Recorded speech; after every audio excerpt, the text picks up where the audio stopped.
ចិត្តជីវិតបងអស្រស់ល្អក្នុងដួងចិត្តបងតើមករាល់ថ្ងៃ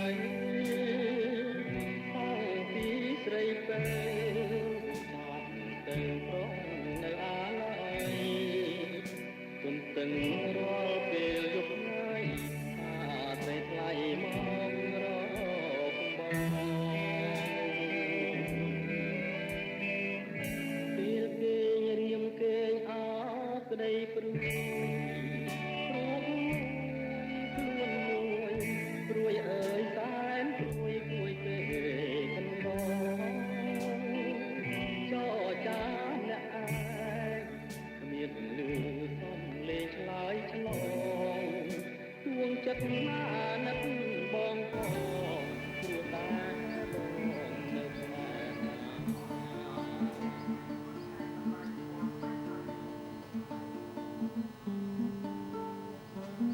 ចេះលេងเพลงเนี่ย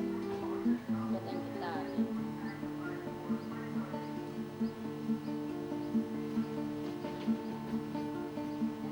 ไม่น่าจะไปผงโดดตาสิงสมุนเนี่ย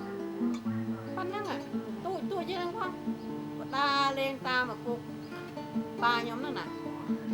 ตามนั่งเราอยู่ทุกคนแย่เลงเนี่ยปันอันตัวนึงอ่ะมาตรับชั้นปีนรับชั้นนึง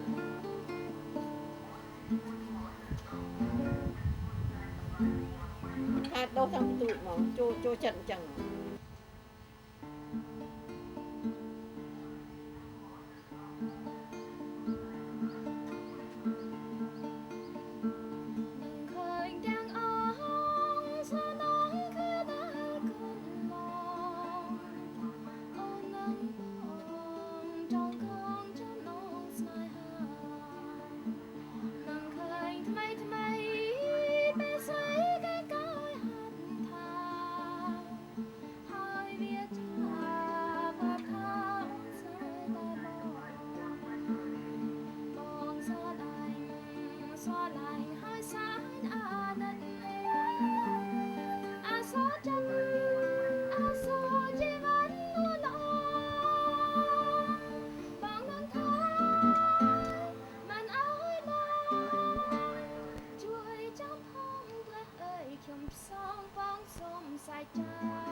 เห็นพอดีว่ะเห็นพอเป็นไผก็อันนี้เฮียดจักตะล่ำไปบ่มีครูมีสั่งคือพอให้สั่งไปเมืองนั้นประเทศนั้นประเทศนี้ไปหลายบอนเลย มันก็แตกเป็นหญ้าที่คนหาวนอ แม่นแล้วบ่ นี่กันจะได้ไปใส่ พรสวรรค์เพิ่นมาเพิ่นแต่งเพลงคิดว่าอารมณ์เพิ่นมาจากไสเนาะพอสิลงดอกตาสินสิสมุทรนะเวลาเพิ่นเขียนหลายพันกว่า หลายบท แม่นแล้วบ่ คือว่าไปกินเพอซะน่ะเข้าประทานยอดถวยเพอมาให้น่ะแล้วยินเสียงเพลงก็ว่าพวกออระเต้น่ะแล้วก็เอาเกียงเขาเสร็จอันไม่ทูนน่ะแล้วก็ มา เขี เขี ย ย น น เขียนชนะไปใส่ทองปรับซ้ำอันนั้นเพอขย่อมาให้ ได้หมอเทื่อนได้บทหนึงซ้ำบทไปซะนะ ที่ว่า เขาว่ามัน หลายอี เมืองเขาเป็นขบัดโดไลเอ็นหรอกนะสิว่าโอ้ล่ำไปบ่มีเอ็นข้อเอ็นซ้ำบ่ไปเอ็นไปร้อยสบายเลยนะแต่ยังหน่อยซ้ำถหน่อยนี่อันนั้นล่ำดินตามบ้านตามเมืองดอกตามบุญ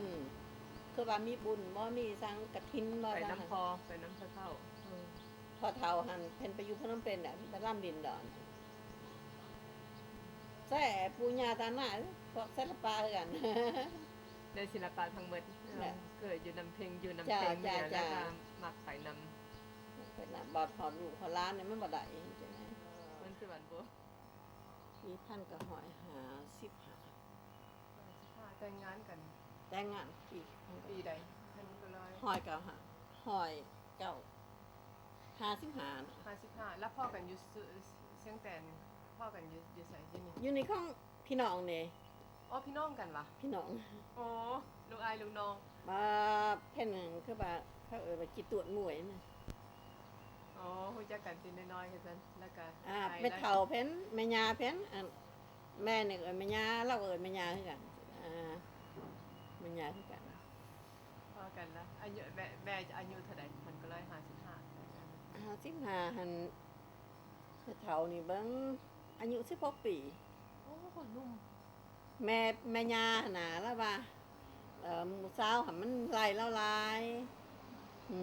ให้แต่งงานไปนั่นแหละ มันมานำหมอเทื่อน่ะซ่านเล่าหายันบ่ให้ไปเอาเมียเพิ่นตายเองนะอย่าเอาพี่น้องตัวเองจังซี่นะ แล้วเพิ่นก็แต่งให้แล้วมาแต่งอยู่นี่แหละ แล้วเพิ่นอายุเท่าใดลูกตาสิ เบิ่งเล่า22 ทั้งสองแต่งงานกันแล้วก็ไปอยู่ ไปอยู่พนมเปญ แล้วเป็นการดังมีชื่อเสียงขึ้นไป บ่ทันมีดอกเบิ่ง22หันเขาเฮ็ดหมอยาแองเป็นเย เป็นเยแล้วทหารมากจังไปล่ำจังมีสื่อมีเสียงมากเขาก็เอิ่นเขาโฆษณาการไปล่ำอยู่โฆษณาการ เป็นอายุเท่าไหร่นะ อันมีสื่อมีเสียงมันก็เสียอายุเศร้าหาจะหาเขาล่ำอยู่โฆษณาการใส่วงเพลงกันนั่นแต่จันเป็นแต่จันเรือสมัยจันเรือสมัย แล้วเป็นเพลงใดที่ว่าพาบทเพลงใดที่ว่าพาให้เพิ่นมีชื่อเสียง โอ้ย หลาย แม่เฒ่านี่ก็บ่ฮู้เด้อของลงล่ะเพิ่งล่ะบ่สิอยู่ แล้วเพิ่นก็ไปต่างประเทศเอาเพลงเพิ่นก็ได้ เป็นไปกบเสียหนูไปเมืองจีน ไปสิงคโปร์ไปมาเลเซียไปหลายประเทศเลยว่าไปฝรั่งติดต่อหันแม่นเล่าได้เอาบทฝรั่งมันลำก่อนหมู่ แม่นบ่จ๊ะ 2 บทบ่ทันได้บทมัน บท ลำ อั ก่อน นห น่ะ มู่ คิมลงจำแม่นบ่ เอ้ยบ่จักคือจื้อซะ ร้องเพลงฟังสิ 沙滩黑来说了你沙滩黑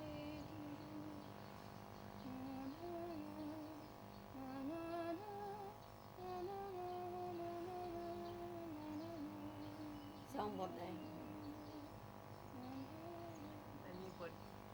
ฝรั่ง1,950 บาท ให้ก็ให้50 บาทบ่มีแพ้มาล่ำดอกเราเป็นตะกี้หันเขาเฮียนหันเฮียนฝรั่งบ่มีเฮียนอังกฤษคือเด่น ได้แล้วบ่ แต่ถนัดที่1ที่2มาแล้วเฮียนที่สติปกาเนี่ย เพิ่นเข้าใจภาษาฝรั่ง และเป็นเบาฝรั่งหลายๆนะ แล้วหลังจากนั้นเพิ่นก็แต่งบทเพิ่นเองเพิ่นแต่งอันน่ะเนื้อเพลงกับเพิ่นกับแต่งเพลงพ้องแม่นบ่ แปลงนอมเอ่อเสียงเพลงนอมล่ำนอมโอ้ยหลายบายหลายบ่ไปจื้อดอกโอ้ยไปเท่านั้นบ่สู้ไว้ใจนะเรื่องเป็นล่ำเป็นทั้งบ่สู้ไว้ใจเราบ่สู้ได้นี่ แล้วไม่เท่ากับอยู่บ้านเมียแล้วเพิ่นก็ไปทางเพิ่นไปลำไปอย่างนะเขาไปเบิ่งลูกเบิ่ง เบิ่งรูปปฏิของเฮาไปห้องไปจุบเลี้ยงซะหั่นน่ะไปป่อนไปล่ำหั่นแม่เฒ่านี่บ่เป็นนี่ บ่มัก บ่เป็นดอกก็นั่งกินซื่อๆนั่งกินไปกินมาอย่าอายเขาดีเนาะหาแล้วมันน่ะอยากเอาไปคือกันน่ะแต่แม่เฒ่านี่บ่ไปพี่พ่อว่ามันยากเขาบ่เป็นสอนเขาบ่เป็นแท้ๆนี่ บ่เป็นแล้วเขาก็บ่มักเขาลังเทื่อเขาก็อยากอยู่แบบสงัดอยู่บ้านอยู่น้ำลูกอยู่น้ำหลานนั่นบ่ ได้ดูแล้วก็อยู่กับลูกไปติบัดนี้ เขียนฮอด75พ่อเขมรแดงเข้ามา สิบห้าเม็ดแดงก่อนเม็ดแดงอีกเบิ้งพอเล่าหันเบิ้ง16 17 18 19 ปีแต่ก็เท่านั้นเดียวที่กูเขื่อนนี่7 ปีได้แต่กัน แต่กัน แต่กัน7 ปีมาปูเขื่อนนี่คนเดียวนะ แม่ว่ามาปลูกเดียว จ้ะ เดียว จ้ะ แยกกันอยู่หรือ เป็น แต่ พ่อเมียอันเสือเจ้า อ๋อ นะ7 ปีค่ะ แล้วแม่กลับมาเพิ่น กลับมาให้เรามาส่ง แต่ พอเรามาส่งบ่มีพิกันบ่มีว่าจากกูมาจากมึงบ่มีดอกให้เรามาส่งแล้วก็มา แล้วแม่มาปลูกเพื่อนคนเดียว เอาลูกมา จ้า 4คน จ้า โอ้คือสิอุกใจอุกใจ สาม บ่ คนมีค่าทองคนหนึงเป็น4 คนได้7 ปีถัดจังได้กลับไปเพิ่มเป็นคืบ เพิ่นมาห้องเขามาหอให้เขาขอบ พี่น้องนี่ว่าพ่อแม่พี่น้องเพิ่นบ่หารมาดอกเพิ่นอย่างโตเป็นบ่ดีเด้เป็นก็บ่หารมา พี่น้องเพิ่นผู้ใหญ่เพิ่น แม่เพิ่ เพิ่ น นลม ลมให้ไปอยู่พืช แล้วแม่คือแนวใดล่ะเนี่ยนั้นเฮามาอยู่เฮาตัดสินใจ ตัดสินใจว่าบ่กลับคืนเด้บ่กลับดอกค่ะขนาดว่าเจ้าจะได้ผัวใหม่บ่สั่งๆเขาเว้าให้นะ อิจฉาเฮา เนี่ยบอกว่าบอพี่น้องนะว่าเอาพวกไม้บักคือได้เขาเห็ดบาปเฮาจังสิ แต่เท่านี้ว่าบ่เอาดอกเขาได้ก็บ่เอาดอกระหว่างดีมนกันขึ้นไปเป็นตื่นโตแล้วซอเสือเจ้าเห็ดบาปร้ายเด้อว่าติดหนีเขาร้ายเลยค่ะมาอยู่กับแม่ย่าเพิ่นมาอยู่กับแม่ย่าแทนหนีเขาซ้ำแล้วได้จังเลย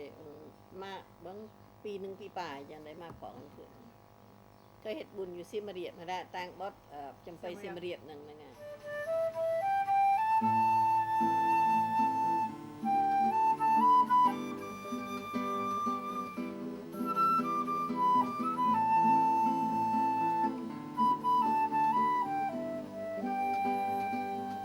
Ao khai chim lìa bước phan to sắt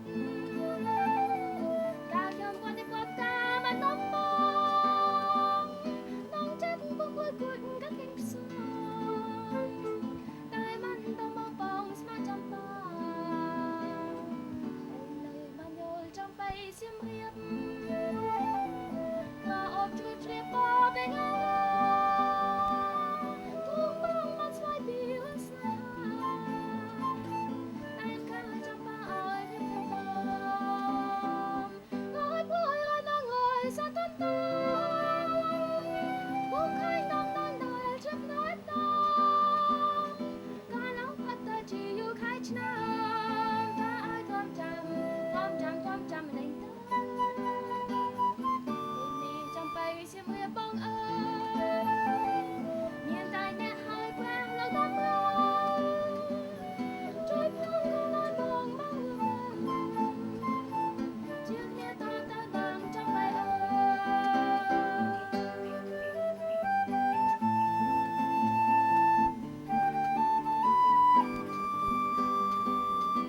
7 ปีเถิดทัด แล้วเพิ่นยังมาแต่งจำไปเสียเวียก แหละ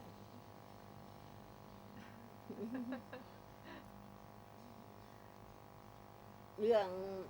แม่เฒ่านี่คือเรื่องพระเวทนั่นแหละ อดท สั น ตว์ แม่นบ่ กำสัดปรับประท่านบ่ตั้งใจอะลีหั่นบ่ได้หรอก บ่ได้อยู่นํกัน แต่อยู่นํกันแล้วก็เป็นบ่ายได้หั่นเพราะผู้หญิงมันมาหาอยู่คู่มือ นั่นล่ะเพิ่นมีชื่อเสียงเนาะเพิ่นเพลงเพิ่นไปหยัง พี่ชายเขาขับรถไปมันก็ไล่น้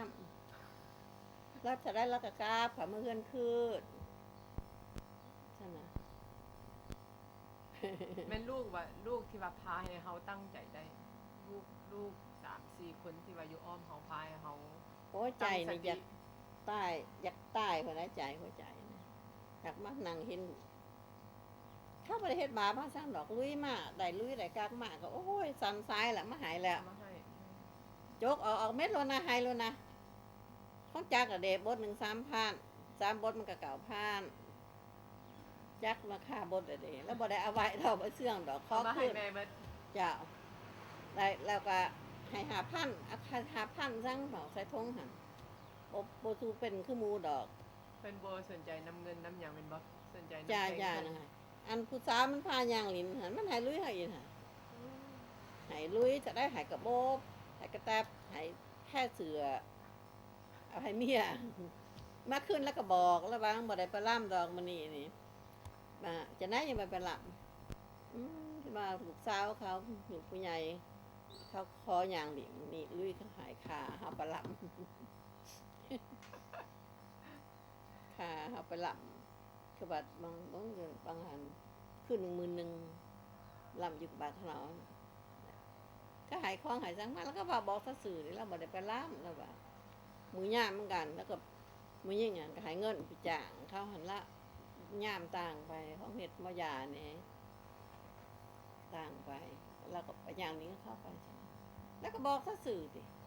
แล้วก็ฮักไม่เท่าหั่นแหละแล้วจังสัตย์ซื่อ แล้วก็ นะ บอกสื่อแล้วมาบอกสิตายจะไหนหรือเปล่ากับพี่น้องเขาเองด่าไปกับปูญาน้ำกันก็ด่าจะไหนแล้วบอกเขาแล้วว่ากำพ้นเขาว่าได้ปรัดประกันคือเมนบานไปกำพอเป็นเยอะแล้วก็เบิ้งแตกกัน7 ปีแล้วย่อมึงนบอันคู่ถ้วยนะเขาว่าเจ้าถึกแตกอีกว่าแต่นี่ว่า75ได้ แตกแล้วไม่เท่าแล้วตัดสินใจบ่ไปนำเราให้เราไปทางเรา ไปข้างเราค่ะยันเราตายที่พอว่าขั้นปนโปรดแจ็คว่าเมีย1เมีย2หันตายเลยขาดถิ่มเลย แต่ว่าเขาเจ้าก็ต้องรู้จักประวัติว่าน่ะเรามีเมียสอง โอ้ยไปแต่จะซ้อมมือข้าวกระจักโหลดอ่ะ เพราะว่าเรามีชื่อเสียงเราดังปานนั้นเขาเจ้าก็ต้องมีแผนการ หากแต่จักบุญสังซอยไม่เท่าดอกจังได้ยัง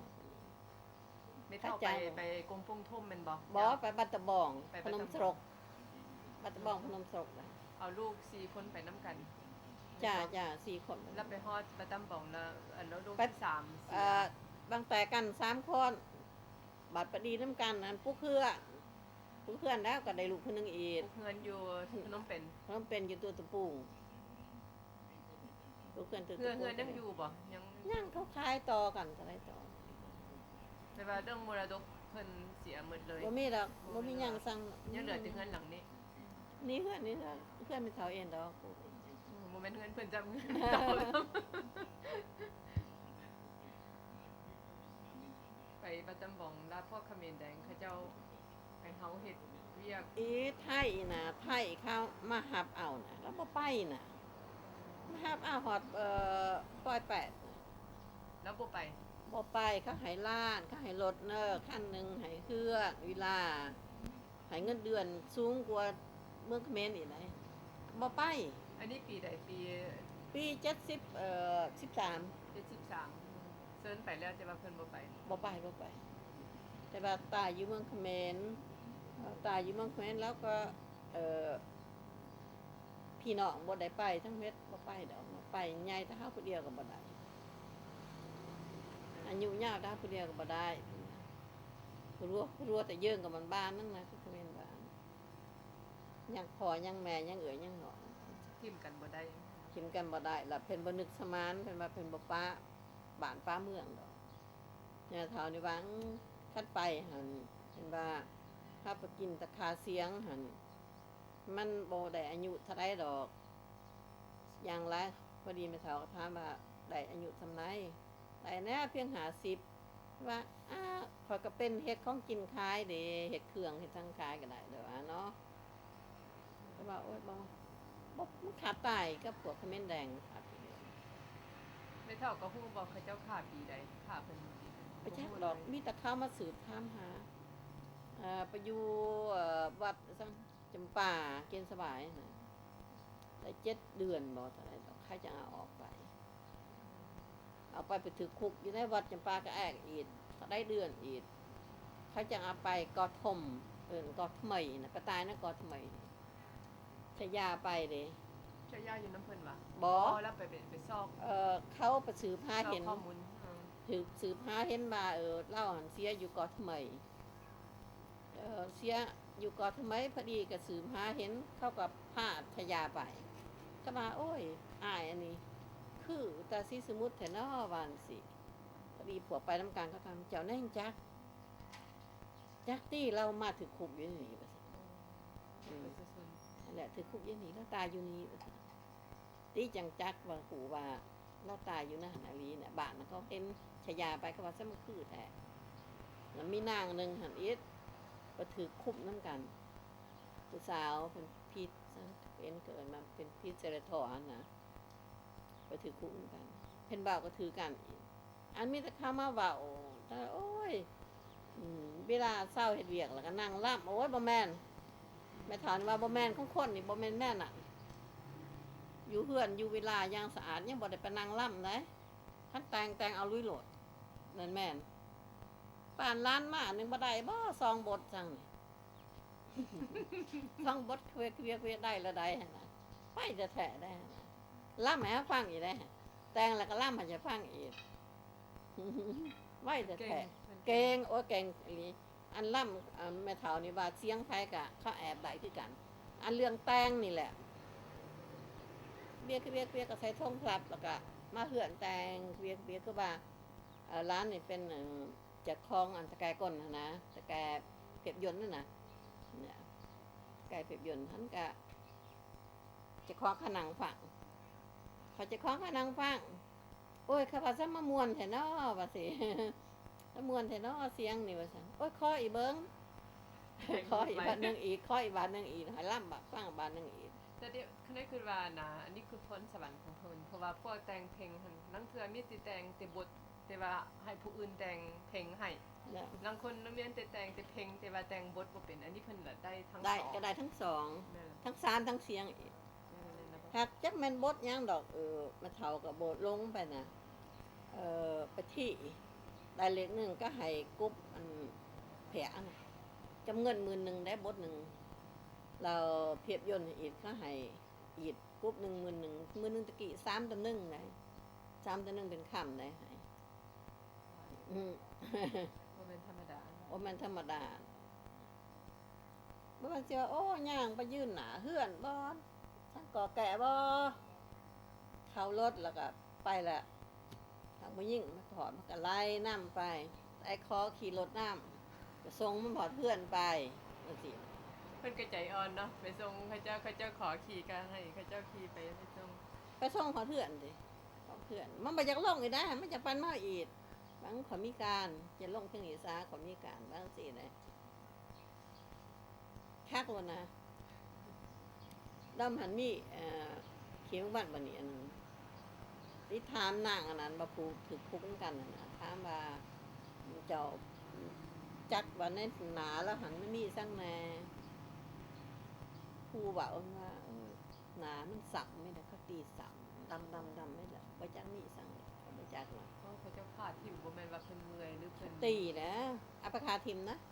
แต่คืนมากก็ใส่โสได้เนาะน่ะก็ใส่โสติดกันสั่นแล้วก็ใส่กระบังไม้ไผ่นึงสลับให้เหี่ยวแล้วเล่าอยู่ไก่พักเอี่ยมเล็กหน่อยซ้ำเท่าน้อยนี่แล้ว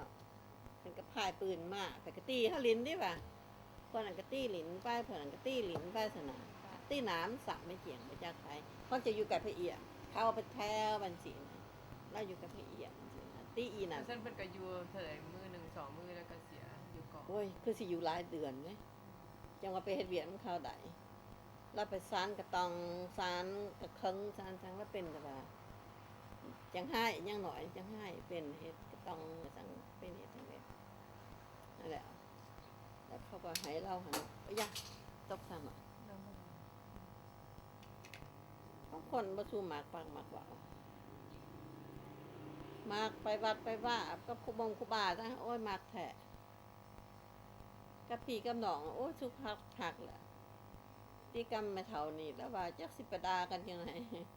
พี่น้อง อัน กัน อันพี่น้องกัน ใหญ่ คำว่า น้ำกัน แค่ไม่เท่านิดานแล้ว แค่ว่าลำบดาดอกต้องเอื้อน้องกันแล้วไม่ประดาใช่ไหม ao phum bạc ria nia bê